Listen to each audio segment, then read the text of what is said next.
قرآن مجید کا ایک مختصر جملہ ہے جو کہ حقیقت میں بے چین دلوں کے لیے سکون کا ایک پورا جہاں سمیٹے ہوئے۔ قرآن مجید کے الفاظ ہیں کہ ان ربی لطیف لما یشاء۔ یہ ہمارا نیا سلسلہ ہے قرآن مجید کے ایک حصے کو 3 منٹ میں سمجھنے کا۔ اگر آپ قرآن سمجھنا چاہتے ہیں تو جڑے رہیے، آپ تفسیر قرآن سیکھیں گے۔ یہ الفاظ تھے حضرت یوسف علیہ السلام کے۔ انہوں نے اس وقت کہے تھے جب زندگی کے تمام نشیب و فراز، کنواں، غلامی، تہمت، قید سب ختم ہو چکے تھے اور وہ تخت مصر پر براجمان تھے۔ جانتے ہو کہ کیا ہے یہ جملہ؟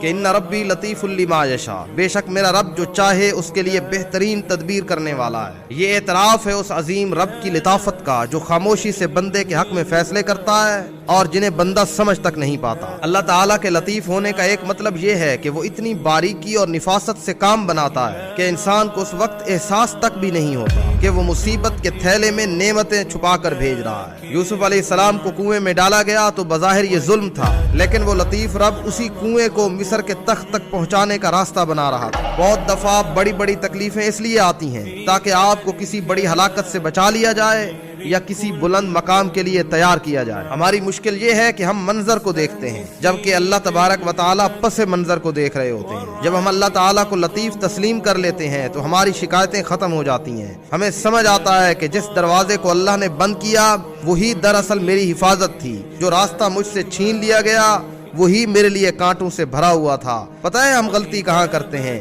جب حالات ہماری مرضی کے خلاف ہوتے ہیں تو ہم مایوسی کا شکار ہو جاتے ہیں۔ ہم بھول جاتے ہیں کہ ہمارا علم محدود ہے اور اس کا علم لطیف ہے، اور آپ کا قرآن آپ کو بتاتا ہے کہ تم کسی چیز کو ناپسند کرتے ہو حالانکہ وہ تمہارے لیے بہتر ہوتی ہے، اور تم کسی چیز کو پسند کرتے ہو حالانکہ وہ تمہارے لیے بری ہوتی ہے۔ ہمیں اپنی فکر کی اصلاح اس بنیاد پر کرنی ہوگی کہ کائنات کا نظام میری خواہش پر نہیں، اللہ کی حکمت پر چل رہا ہے، اور وہی فیصلے بہترین ہیں جو اللہ میرے حق میں کریں گے۔ اگر آج آپ کی زندگی میں ایسی الجھنیں ہیں جن کا حل نظر نہیں آتا، یا ایسی دعائیں ہیں جو ابھی تک قبول نہیں ہوئیں، تو یاد رکھیں کہ وہ لطیف ہے۔ وہ آپ کے حق میں وہاں سے راستے نکالے گا جہاں آپ کا گمان بھی نہیں کیا جا سکتا۔ وہ بند کلی کو خاموشی سے پھول بنا دیتا ہے، وہ کالی رات کے پیٹ سے سورج نکال لاتا ہے۔ تو کیا وہ آپ کی زندگی کی الجھنوں کو سلجھا نہیں سکے گا؟ اپنی پریشانیوں کو اپنے لطیف رب کے سپرد کر کے تو دیکھیں۔ جب آپ یہ مان لیتے ہیں کہ وہ جو کر رہا ہے وہی بہترین ہے تو دل کو سکون ملتا ہے، اور جسے دل کا سکون مل جائے اسے دنیا کی کوئی اور آسائش چاہیے ہی نہیں ہو۔